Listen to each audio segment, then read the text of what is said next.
Pekerjaan propulsi terowongan adalah membangun terowongan dan corong yang diperlukan untuk pembangunan terowongan. Kami akan menjelaskan hal-hal yang harus diperhatikan dalam pekerjaan terowongan.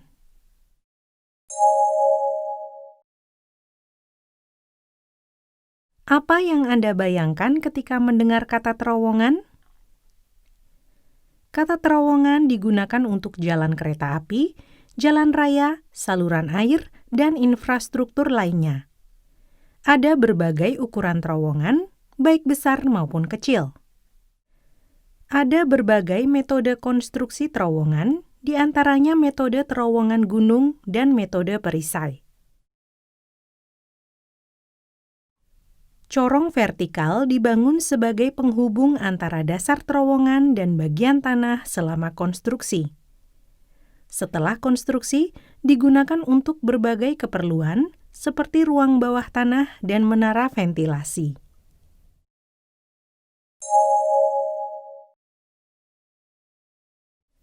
Debu dihasilkan dalam berbagai kondisi, seperti pengeboran batu atau beton, dan di lokasi konstruksi bawah tanah setelah peledakan.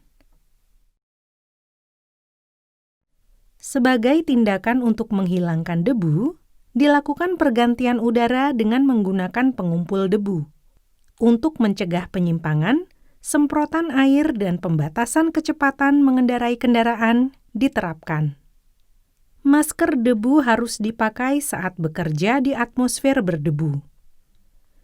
Secara khusus, ini digunakan untuk pekerjaan penggalian bawah tanah, seperti penggalian dengan menggunakan daya, bekerja di tempat-tempat di mana bongkar muat dilakukan, dan pekerjaan di mana beton disemprotkan.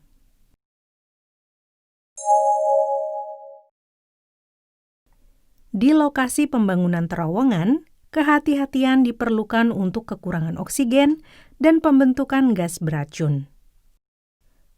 Oksigen, karbon monoksida, dan karbon dioksida tidak berwarna dan tidak berbau.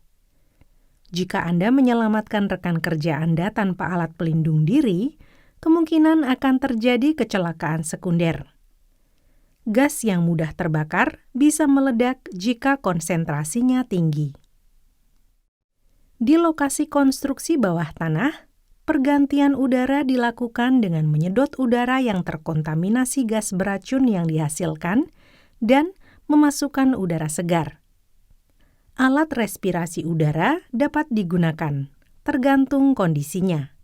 Alat respirasi udara adalah alat pelindung pernafasan yang menekan udara di atmosfer dan mengisinya dalam tangki udara. Mari kita belajar bagaimana menggunakan alat pernafasan udara dalam hal evakuasi atau penyelamatan.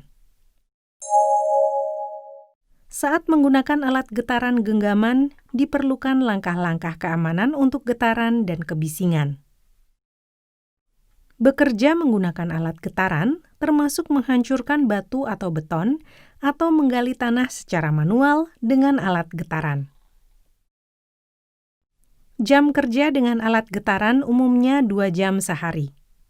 Anda harus mengenakan alat pelindung diri yang sesuai ketika melakukan pekerjaan getaran dan kebisingan. Untuk mengurangi risiko paparan kebisingan, gunakan peralatan kedap suara seperti penutup telinga dan penyumbat telinga. Gunakan sarung tangan anti getaran untuk mengurangi risiko paparan getaran. Penutup telinga dan sarung tangan adalah barang habis pakai dan harus diganti secara teratur. Ujung galian dalam pekerjaan terowongan disebut muka terowongan. Karena tanah terbuka di muka terowongan yang mengarah ke konstruksi terowongan gunung, ada risiko batu jatuh. Ambil tindakan untuk segera mengungsi dari muka terowongan jika ada risiko tertimpa oleh jatuhnya batu. Para pekerja di muka terowongan mengenakan helm pelindung, peralatan pelindung, sepatu keselamatan seperti sepatu bot, dan peralatan pelindung pernafasan dengan kipas listrik jika diperlukan.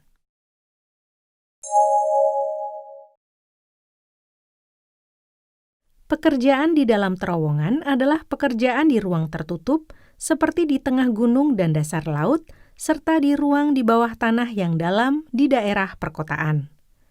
Karena alasan ini, pertimbangan keselamatan sangat penting karena jauh dari lokasi evakuasi dan pintu keluar lokasi konstruksi bawah tanah dan dibutuhkan waktu untuk operasi penyelamatan jika terjadi kecelakaan. Penting untuk mengetahui metode evakuasi, area evakuasi, penggunaan alat evakuasi, dan metode pemadaman api dalam persiapan jatuh batu, banjir, ledakan gas, dan kebakaran.